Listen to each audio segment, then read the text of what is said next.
Hi, everybody.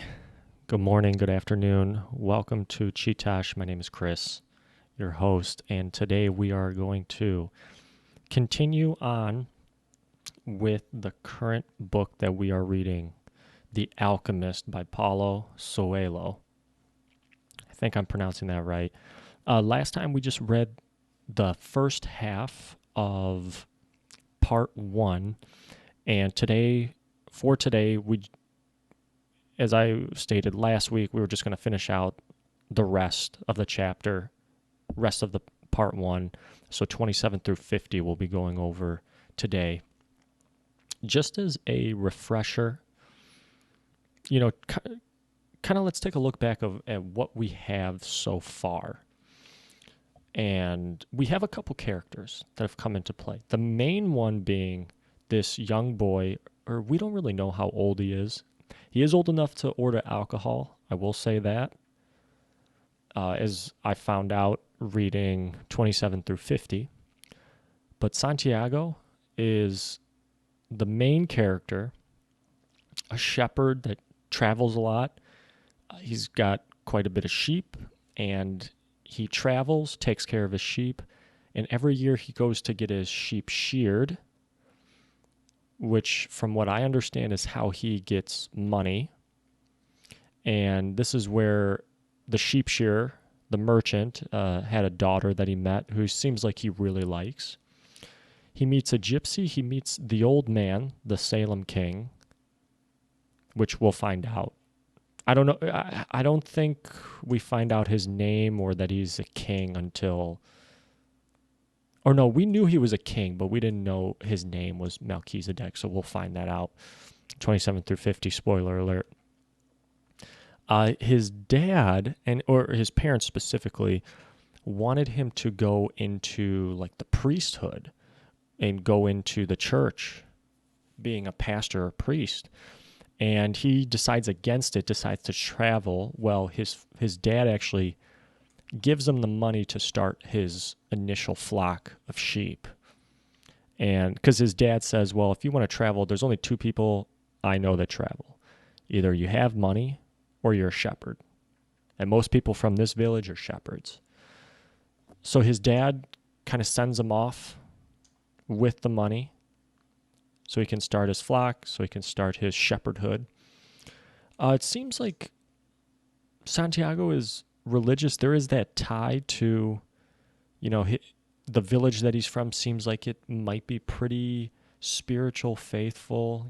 His parents wanted him to go that route. And God is mentioned throughout the book in parts, so there's definitely that overtone to it. And I wrote here that Santiago might be a little lonely. You think about it, he spends most of his time with the sheep. Doesn't seem like he sees his parents that much, if at all. And he's constantly like meeting new people, but he's not establishing any sort of like meaningful relationship that he can kind of go back to, or somebody that he sees on a consistent basis. That's kind of where the merchant's daughter comes in the way that he speaks about her is like he can't wait to go see her. Because I don't think he has any, there's nobody else. And he only sees her once a year, I think, is what he was saying. Only when he goes to the merchant to get a sheep sheared. So he might be a little lonely until he meets the Salem king, the old man. We don't know much about this guy. He kind of appears out of nowhere, just starts talking to Santiago on a whim. We don't know where Salem is. We don't even know if he's a legitimate king. But he knows a lot about Santiago, surprisingly. Like, if you remember, the old man, like, explains, he starts saying things about Santiago that Santiago said that he never told anybody these things. And yet this old man knows everything about it. He knows about the mysterious force, about a personal legend. He knows about, as we're going to see, he knows about the treasure at the pyramid. How does he know all these things? And I hope we get some clarification on that. We're introduced to Santiago's family, like I was saying earlier. The old woman, the gypsy that initially interprets Santiago's dream for him.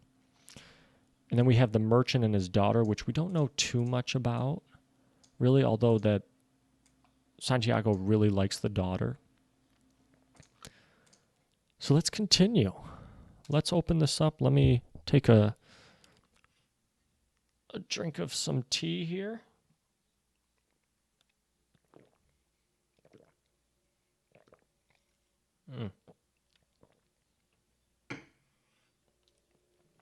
And let's get started right on page 27. Let me go to that really quick. And we've kind of left off right where the old man kind of disappears. You know, he gives Santiago the choice or the offer, like, hey, if you bring me some sheeps tomorrow, and I'm going to help you out. So we're left kind of after the old man vanishes to let Santiago kind of ponder what's going on, everything that's at stake, so to speak. So the boy is reading a book. He's at a bakery, buys a loaf of bread. And I'm assuming this is from the same baker that the old man kind of called out, if you remember from the first episode, where he says, okay, this baker could have traveled the world. He could have done what you were doing, essentially, but he decided to open up a bakery. And what the baker doesn't realize is that at any time he can travel, seek out his personal legend. Like, it's almost like he doesn't have to wait for it. And Santiago, it says here that he contemplated telling the baker, but decides against it. So why doesn't he? I mean, I get that he doesn't know the guy, so there's not a familiarity. It's not like he's the baker's friend. But maybe it's because Santiago doesn't really believe in what the old man was saying just yet. And he's not going to tell this baker anything that he doesn't believe. You know, it's kind of like the old man telling Santiago, what does he tell him? In the first episode, we talked about it. You never want to give up anything you don't have. In regards, Santiago offered the old man his treasure instead of the sheep. And the old man says, well, you never want to put up anything you don't have. So maybe in this case, you don't want to give advice that you don't believe yourself, kind of, is how I'm interpreting this. But that was the main message the old man had in regards to the baker. You can pursue your legend at any time. And this baker, I'm sure bankers do it too, chose to go a different route. So this is kind of exemplified further that I'm not sure that Santiago is believing what this old man is putting down, is that he goes to this ticket window where they have tickets to Africa, and he decides against it. He says, well, maybe tomorrow. Like when the guy asks, hey, can I help you? And Santiago says, well, maybe tomorrow. So he doesn't have the money right in that moment, but maybe he's also getting kind of cold feet. He's like, what am I doing? Why am I doing this? Do I even believe there's the treasure there? Am I going to be wasting my time? I think those things are starting to go through Santiago's head here. So he does a couple things, climbs up this ramp so he can see more of the surrounding land around him, and actually it says that he can see Africa off in the distance. And then he curses the moment that he met the old man and the gypsy too. We're going to see a little bit down this chapter, down part 1, that he realizes how much his life has changed, and it's seemingly like less than 24 hours. In that amount of time, he meets this gypsy, interprets his dream, tells him about the treasure. He meets this old man. He's going to give up his sheep. He's going to actually cross over the border to Africa. And then some not so great things happen to him. And he's almost like he didn't ask to meet the gypsy or the old man. He didn't ask to have this myth about his personal legend. Now he's come to grips with the decision he has to make. Do I keep shepherding? Or do I go and seek out this treasure, which I don't even know is real? But I've had two people, well, we're about to see two people, tell me about it. This other thing is weird. He didn't like the fact that they didn't seem impressed by a sheep. Like, they didn't really care he was a shepherd. So maybe Santiago thinks more about himself than he actually is. Or he thinks very highly of himself, which it's a good thing. I've always said if you're not going to believe in yourself, who is? You have to have confidence. You kind of have to toot your own horn in a way. But he didn't like the fact that they were not impressed by his sheep, him being a shepherd. So he's got a lot of pride in that, it seems like. Every day is this. Okay, so this is where he starts to talk about the wind. This is pre-meeting with the old man. And he starts to talk about how people failing to realize the good things that are happening to them. And it's because every day ends up being the same. So when every day's the same, you kind of, and I think what he's hinting at here is every day, if you choose to, every day can be different. The line between new and different becomes very, very blurred, and it's hard to spot the differences after a while.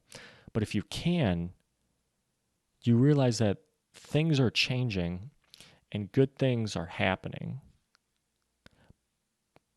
But if every day's the same, you're not looking for those little differences if you think that every day's the same. If it is the same, if you have the same job, you do the same thing at work, etc., etc. And then he kind of talks about the wind. And this is right before meeting the old man. I think maybe this is what kicks him in the right direction, is looking at the wind and how free the wind is. How the wind brought in the Moors. The Moors brought in their ambitions for gold and adventure. So he starts to kind of envy the wind, the freedom that the wind has just blowing around aimlessly. Maybe even the Moors a little bit for going on their adventure, seeking out gold. They were ambitious. They came to a new land. So maybe he's starting to think, well, maybe I should do the same thing. Also, he sees a couple on a bench getting intimate, kissing each other. And he says something about this. On page 30, people continue to come and go from the baker's shop. A young couple sat on the bench where he had talked with the old man, and they kissed. And it almost seems like this was the baker. Because he just says right here, that baker, he said to himself without contemplating the thought. So all of a sudden he's starting to get jealous. This was kind of an interesting, I don't know where this fits, maybe because the last slide, we were talking about the baker. But maybe he's finally this is kind of like the last straw, like the straw that broke the camel's back. Couple kissing on the bench. He's thinking maybe, well, I like this girl, but like the old man said, she probably prefers a baker than a shepherd. So maybe he's like, well, to hell with it. I got nothing to lose. Now I'm going to go meet this old man on page 31, and we're going to sell some sheep. Right, so on page 31, he meets with the old man, and the old man talks to him about this principle of favorability right at the beginning. So Santiago comes in and says, "I'm surprised," the boy said. My friend bought all the other sheep immediately. He said that he had always dreamed of being a shepherd and that it was a good omen. That's the way it always is," said the old man. "It's called principle of favorability. When you play cards the first time, you are sure to win. Beginner's luck." And then the boy asks, "Why is that?" Old man says, "Because there is a force that wants you to realize your personal legend. It whets your appetite with the taste of success."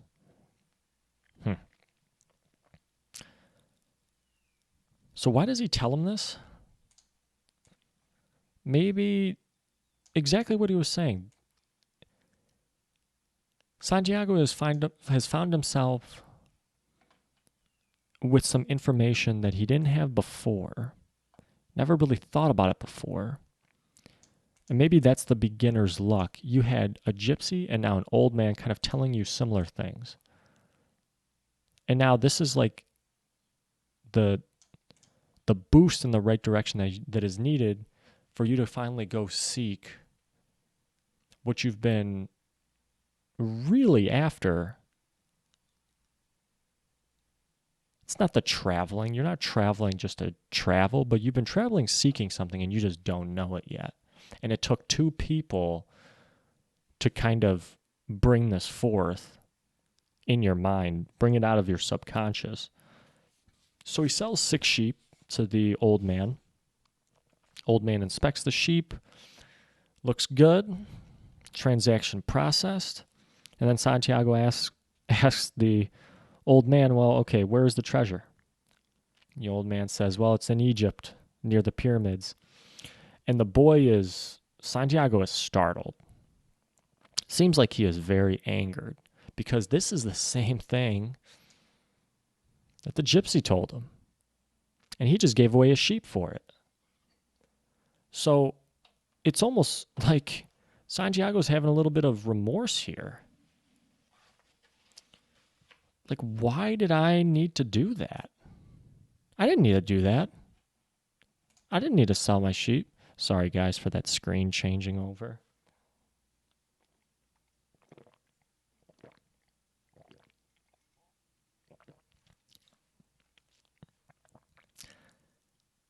Why did he give away a sheep for information that he already kind of knew? Let's continue on here because the old man is going to give him a tip here on how to go about it. And the old man tells him, okay, you got to follow, as I put down right here, you got to follow the omens. So what are these omens? These omens seem like they are signs. And they're signs that Santiago has seen all his life. He talks about how a butterfly appeared. That could be an omen. His grandfather had taught him crickets, grasshoppers, lizards, 4-leaf clovers are good omens. And the old man, again, knows what he's thinking. He says, yes, just as your grandfather taught you, these are good omens. All those things that you were thinking of in your mind that I had seemingly have no clue about, those are the good omens. You got to follow the omens. It's crazy. I still don't get how this old man knows all of this information, is seemingly reading Santiago's mind. So in order to help with interpreting these omens, he's going to give him 2 stones, a white and a black stone. In order to do that, he opens up his cape, his garb that he's wearing, and he's got a breastplate of gold. He takes the stones out of that breastplate. This beautiful, beautiful piece that he's wearing.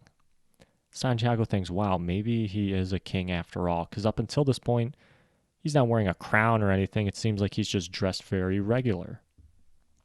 And now Santiago catches a glimpse of this gold-plated or pure gold breastplate, and it seems like, okay, now maybe he's just disguising himself. He doesn't want everybody to know he's a king.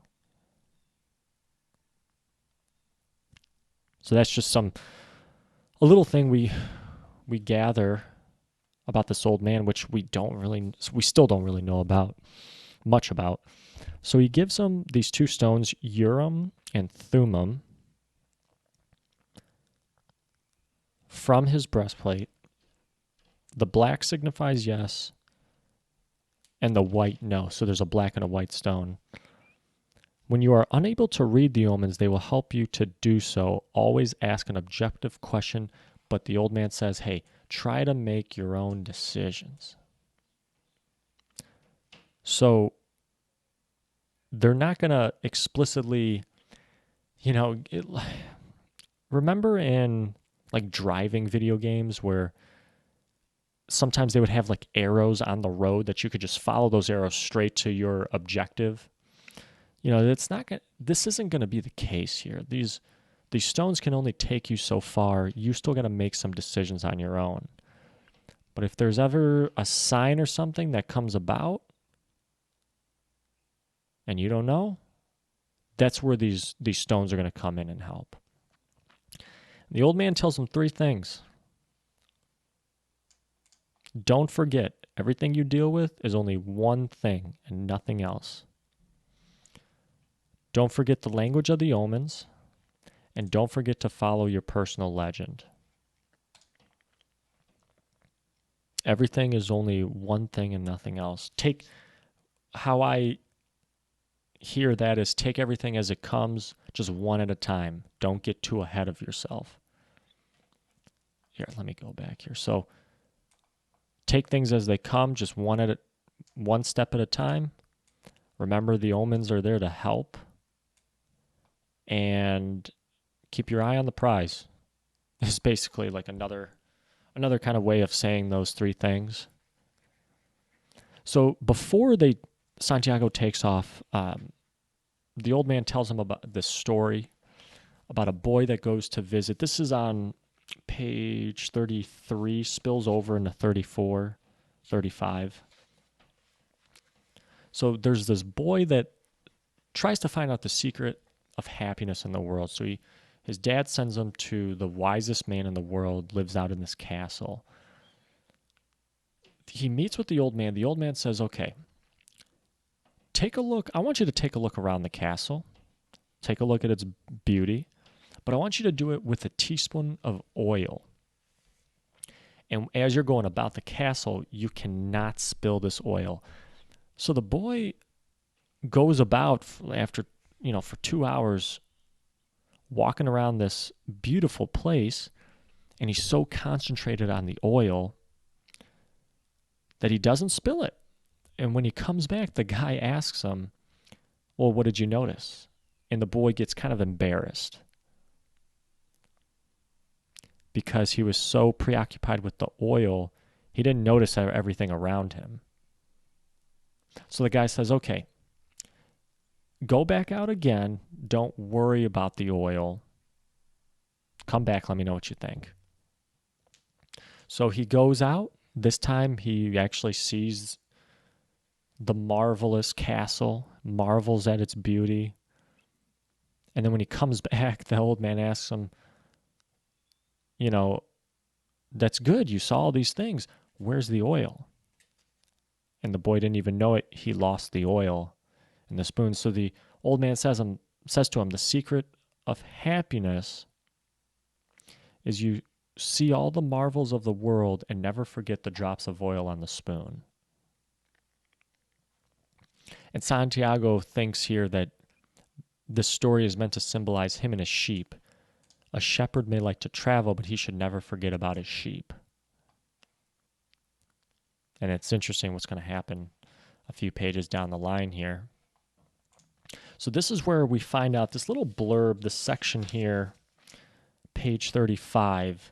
This is where we find out after the old man gets the sheep from him, and then he kind of goes about his way. And then we get this little blurb about the old man, whose name is Melchizedek, and he's observing from high above, kind of talking to himself, maybe even talking to God a little bit. And it seems like he's done this sort of thing before, because he mentions a another boy named Abraham, and saying he would never see Abraham again, much like he's not going to see Santiago again. So he's kind of done this thing before. But he refers to himself, an old king has to take some pride in himself. So I don't think he's a con artist, which is what initially I was kind of thinking. I don't think he's a con artist, but he's still a mysterious character here that I don't really know the motive, and I don't know if we're going to see him again. And I would just like a little more information about it. But we'll see what happens. After that exchange, Santiago, it doesn't say how, but I'm assuming he goes back to the ticket window and he gets a ticket, or somehow he ends up in Africa.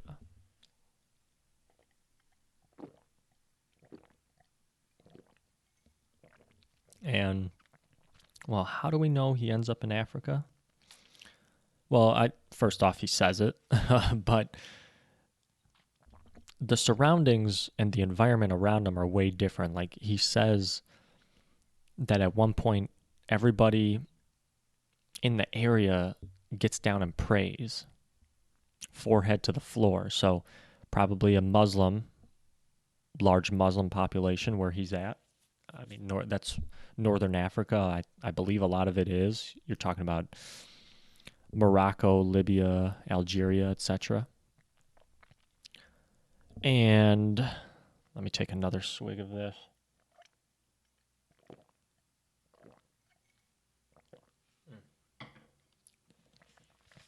He ends up at a bar somehow. Only Arabic is spoken, so he feels very alone. And he says this very interesting thing. Whoever has money is never really alone. But what you're going to find out is, okay, you have the power to have people be around you when you have money, but are they the right people you want around you? And Santiago, again, this thinking about these omens, talking about how he has seen omens throughout his life, so seemingly he's very familiar with them. He talks about these examples. If there's a bird, means a snake's nearby. If there's a shrub, meant there's water in the area. Things to help him back when he did have the sheep. So he's got money now. He mentions this phrase about when you have money, you're never really alone. Then he says, oh gosh, what was it on page?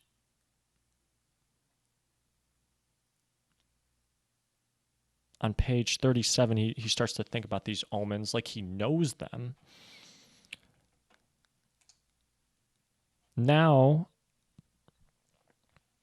wait, am I on the right slide? Melchizedek. Oh, let's go here. Here we go. Now on page 38 in the bar, a newcomer. I'll call him a newcomer. He meets somebody new, a young man. Western dress, speaks in Spanish, so obviously he gets Santiago's attention here. And they're talking. And Santiago kind of starts to reveal some information about him.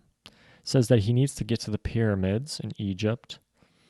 Doesn't tell him about the treasure, though.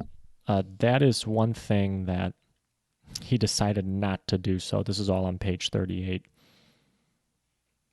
He's kind of learned from the past. If he told them about it, he might want a part of it as payment, much like the gypsy. Gypsy demanded of Santiago. And again, he remembered what the old man was saying. Don't offer something you don't have. So Santiago asked the guy, the newcomer, hey, I'd like you to take me there if you can, and I can pay you. And this is where he notices the bar owner is kind of overhearing this conversation, eavesdropping in. Feels weird. Santiago's starting to feel uneasy. Don't you think that this is kind of like an omen? But I don't think Santiago views it as that. And maybe that's not the purpose of this truly isn't an omen, but if you're starting to feel uneasy, wherever there's smoke, there's fire here. So you have an uneasy feeling, the bartender's eavesdropping. Next thing you know, the newcomer asks, well, how much money do you have? You got to cross the entire desert, and to do that, you need money. I need to know whether you have enough. And Santiago actually says here, thought it was a strange question. Very weird. This is where the bartender comes over, the bar owner comes over. They have an exchange, and the bar owner is described as being very irritated. And the newcomer says, well, okay, let's get out of here.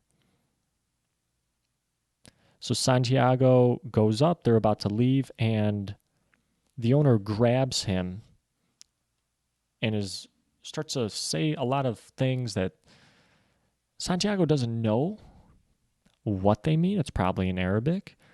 And Santiago describes it as very angry words, so like an angry tone to this guy.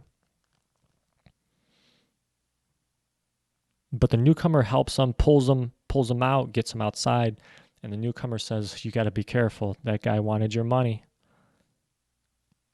Santiago doesn't know. This guy knows. This guy's his friend. He offered him a drink in the bar. He can trust him, right? That bartender was no good. He was out for your money. And tell you what, you got to be careful in this area because there are a lot of thieves around.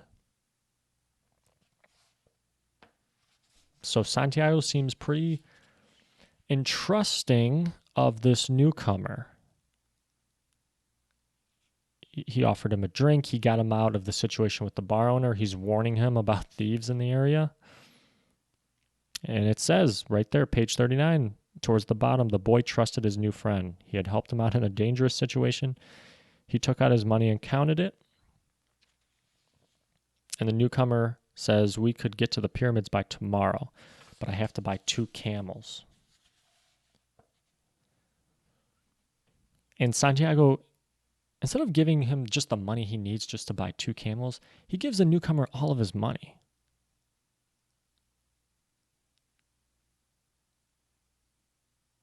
And maybe he needed all of his money to buy the 2 camels. But it says here on page 40, he thought about asking him to give it back, but decided that would be unfriendly. And he didn't want to offend anything that's customary in this new land. He's never been here. He doesn't know what the culture customs are. So Santiago says, okay, I'll just keep an eye on him. But suddenly he's not keeping an eye on him because he becomes distracted by this beautiful sword. And it's interesting here, he describes the sword embossed in silver, and the handle was black and encrusted with precious stones, kind of similar to what was on that breastplate. Gold-plated, precious stones on it. This was that the Salem king had, what the Salem king was wearing. So he becomes so distracted, and he wants the newcomer to ask about, hey, talk to this guy, because I don't know the language. Ask him how much that sword is. Maybe I'll buy it when I return from Egypt with my treasure. But he realizes that the newcomer now is gone. All of his money, the guide that would get him through the Sahara, was he actually going to get him through the Sahara? It doesn't sound like it.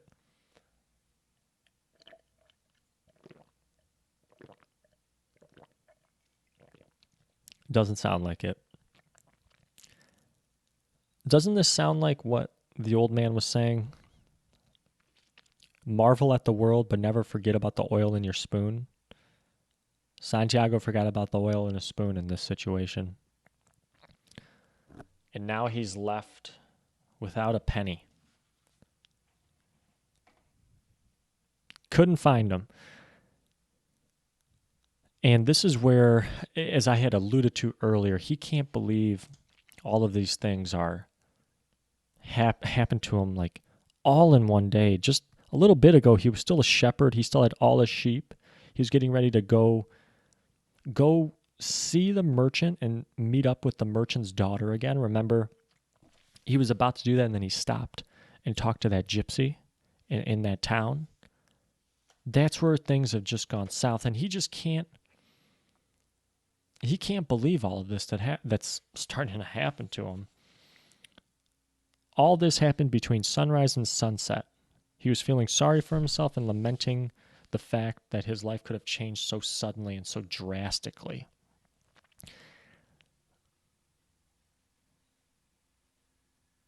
He started having negative thoughts. He was bitter, starts saying how he's distrustful of people.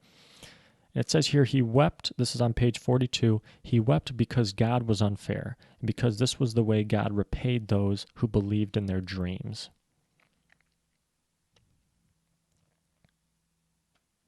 Interesting. So he's kind of like cursing God. Maybe not cursing God, but he's asking, why would God do this to me?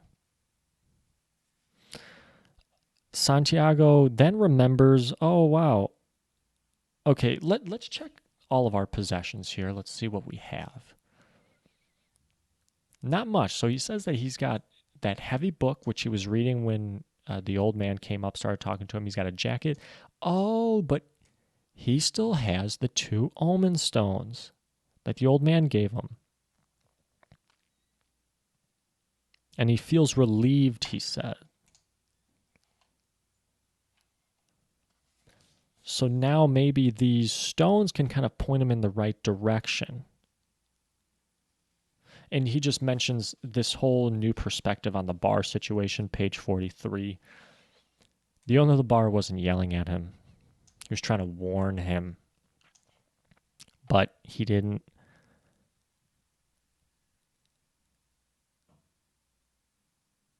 He didn't know. He wasn't speaking the language. He says here on page 43, I'm like everyone else. I see the world in terms of what I would like to see happen, not what actually does. So now he's got these stones, and he's thinking to himself, okay, I got to use these. I got to use these. Remember, the old man said you got to ask very clear questions. So he asks 2 questions on page 44. He asks if the old man's blessing is still with him. He took out one of the stones, and it was yes. Okay. Am I going to find my treasure is the next question. And this is where the stones fall out of his pocket. So he asks the first question, pulls out a stone. He pulls out the yes stone, puts it back in his pocket. Now he asks another question, and the stones fall out. Curiously, out of a hole in his pocket that was not there before, he said.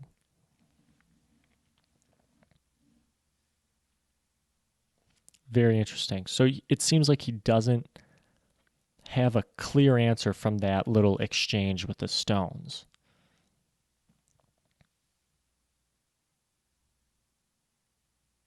And he starts to kind of have this new kind of perspective. Like, okay, he's starting to think he's still on the right path. The old man's blessing is still with him according to the stones. Okay, so that gives him a little more confidence. All of a sudden he's thinking of it, okay, this isn't a strange place, this is just a new place, and I haven't gotten used to it. I'm going to start viewing myself as an adventurer now. I'm no longer a shepherd, somebody that's gotten money stolen from him. No more flock. No, that's just all part of the adventure. He starts to have like a different mindset shift about all of this. So then he goes to sleep, wakes up on page 45. And this is where he decides to help out somebody set up their shop for the day. Candy merchant. Where was this? This was, page 46, 45 and 46. It says here, when the stall was assembled, the candy seller offered the boy the first sweet he had made for the day. The boy thanked him, ate it, and went on his way. When he had gone only a short distance, he realized that, while they were erecting the stall, one of them had spoken Arabic and the other Spanish. So they were able to achieve this goal, setting up the shop, with speaking two different languages. And he says here, if you can understand the language without the words, you can learn to understand the world. The boy and the candy merchant, they didn't need language. They both understood through probably expressions, maybe tone, just in their faces what they were saying. They both understood what needed to be done to get this whole operation set up for that day. So Santiago is starting to think, okay, maybe I need patience in reading the omens. They're not going to talk to me in words. There's a language without the words. That's how I'm going to understand the world. And he kind of starts to relate things to that he learned with the sheep and relate it to what he's going through now. He's kind of going through the same thing. He needs patience. He learned patience with his sheep. He didn't talk to the sheep, obviously, but the sheep still understood him, right? He wasn't using words to communicate with the sheep, as he wasn't using words to communicate with this candy merchant. And this is where he remembers what the old man had said, all things are one. There's a consistency. Things kind of repeat. There's things that carry over from one thing to another, from being a shepherd to now being an adventurer, this new occupation that he kind of has. Well, we're getting towards the end here. Page 47, we are introduced to a crystal merchant that Santiago is going to meet. We know a little bit about this crystal merchant so far. He had a shop at the top of the hill, probably prime location. Buys and sells crystal glassware that attracted many guests, but it sounded like business had kind of fallen off for the crystal merchant. So we're introduced to him in this little like blurb section, and all of a sudden, Santiago shows up. Santiago needs money. He needs a way to get to Egypt. And he offers the crystal merchant, hey, I can clean these glasses for you in the window. And it's weird, the crystal merchant doesn't say anything to him. Kind of just stares at him blankly here. Next thing you know, Santiago just starts cleaning the glasses himself without any input from the crystal merchant. In half an hour, he's done cleaning the ones in the window. While he's doing that, 2 customers come into the shop and buy some crystal. And then after he completed it, now the old man, or the crystal merchant, talks to him and says, hey, let's go have some lunch. They go to a cafe, and the guy tells him, well, you actually didn't need to do any cleaning. I would have fed you anyway, because the Quran requires me to feed a hungry person. Well, then why did you let me do it? Santiago asks. And the merchant says, because the crystal was dirty and both you and I needed to cleanse our minds of negative thoughts. That's interesting. I don't really know what this means, because we needed to cleanse our minds of negative thoughts. We needed to take our mind off of the separate things that we're going through. I don't know what the crystal merchant might be going through, but Santiago had just gotten money stolen from him, and he's in a new world. So maybe the cleaning of the glassware, taking his mind off those things, right? One thing at a time. Can't control the past. Let's just control this one thing. One thing at a time. I need something to eat. Let's clean this glassware. Let's just move forward. So Santiago says, hey, I need a job. I want to work. Santiago says, I can work for the rest of today, The boy answered, I'll work all night until dawn, and I'll clean every piece of crystal in your shop because I need money to go to Egypt tomorrow. And the merchant laughs, stops him right in his tracks, and says, hey, if you want to do that, you need to work sun up to sundown for an entire year, cleaning glassware. And even still, you would still need to borrow money to get to Egypt after 1 year. This is like a bombshell to Santiago. It says he goes silent. He starts contemplating, there's no hope, no adventure, no personal legend, no treasure, no pyramids. And the guy's like kind of looking at him to see if there's some sort of response. He's not getting it. Santiago's probably distraught here. Dreams are crushed. But he still gets up, adjusted his clothes, and says, hey, I'm going to work for you. I need money to buy some sheep.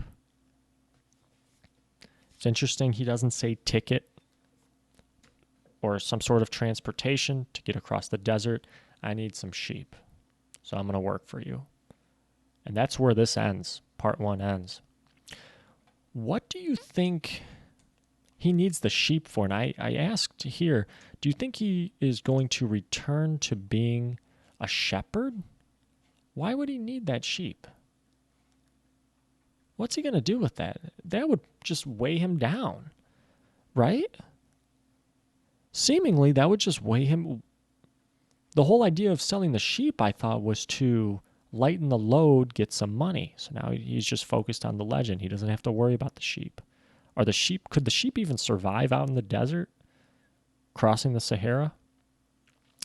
So I don't know. I'm curious why he feels the need to buy some sheep. We'll see next time. Guys, for next week, we're starting on part 2. And as I wrote here, let's read pages 53 through 70. So through 70 for next week. And let's see if we can find out why he's buying this sheep. Thank you very much for sticking around till the end. This is Chris with Chee-Tash, and I will see you all next week. Thank you.